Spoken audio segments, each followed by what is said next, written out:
Hi there, and welcome to This Day in History for February 10th. February 10th is the 41st day of the year in the Gregorian calendar, with 324 days remaining until the end of the year, unless it's a leap year, in which case there are 325 days remaining to the end of the year.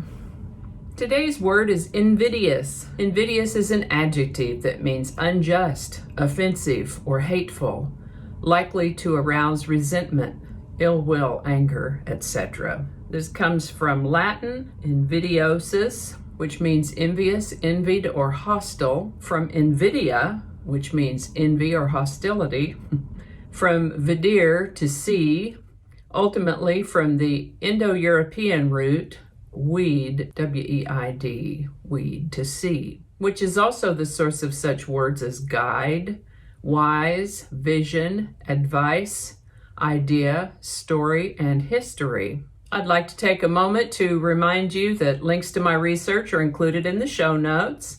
Encourage you to go ahead and click that like button. Subscribe if you haven't already. Let me know if you have any questions or comments in the comment section below. And with that, let's move right on into the year 1763, when the 7 Years' War, also known as the French and Indian War, ended with the signing of a treaty on February 10th, 1763. This was the Treaty of Paris, and it was signed by France, Great Britain, and Spain.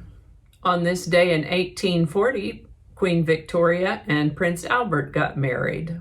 This is the birthday of Russian poet, novelist, and literary translator Boris Pasternak, author of Dr. Zhivago, born on February 10th, 1890. This is also the birthday of American actor, singer, and pianist Jimmy Durante. The Schnoz was born on February 10th, 1893. He practiced a lot of charity for children, I think a lot of people don't know about. And he's famous for ending his shows by saying, "Good night, Mrs. Calabash, wherever you are." Texas Tech University was founded as Texas Technological College in Lubbock, Texas on February 10th, 1923. Go Red Raiders! Tom and Jerry made their cartoon debut with Puss Gets the Boot on February 10th, 1940. And golly, weren't we just talking about Laura Ingalls Wilder just the other day? Was that maybe even yesterday? Was not long ago at all. It is that on February 10th of 1957, she died.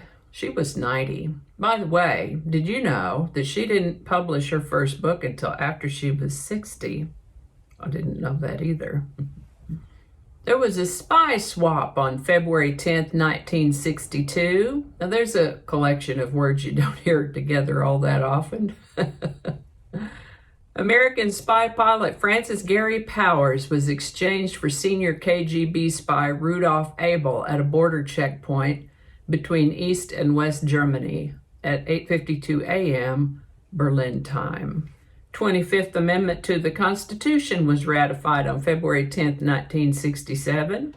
This one deals with issues related to presidential succession and disability. It clarifies that the vice president becomes president as opposed to simply acting as president if the president should die, resign, or be removed from office. And it establishes the procedures for filling a vacancy in the office of a vice president and for responding to presidential disabilities. Interesting that we were just talking about this very sort of thing just yesterday with William Henry Harrison. I guess I'm a little surprised that it took them until 1967 to get the procedure codified, but there you go. Wheels of progress grind slowly sometimes.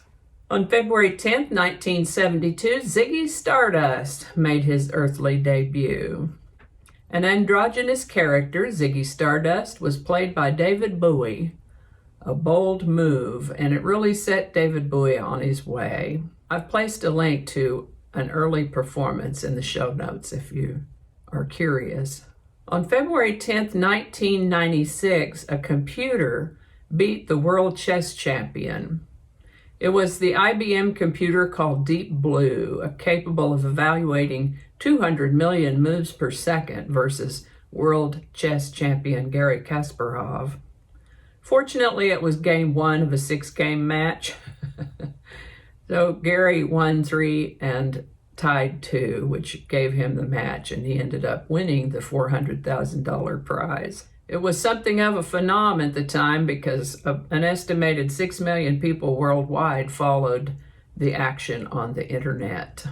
On February 10, 2014, iconic child star Shirley Temple died at the age of 85. I've placed a link in the show notes to a clip of her performance of the Good Ship Lollipop. And I think that's going to do it for us today. As always, links to my research are included in the show notes. Thank you so much for watching. Give it a like if you enjoyed this video. Consider subscribing if you haven't already. Feel free to share this video. Let me know your thoughts and if you have any questions in the comments section. While you're on the internet, you might as well check out my other channel, 8 Susquehanna. There's a link to that in the show notes as well. Thanks again, and I'll see you next time. I would like to take a moment to encourage you to like that share button. Okay. All right. Watch your mouth. One of those pronunciations will be close to correct, I'm sure. So many mistakes. Oh, come on now. Where were we? All right, do that again. There goes the puppy.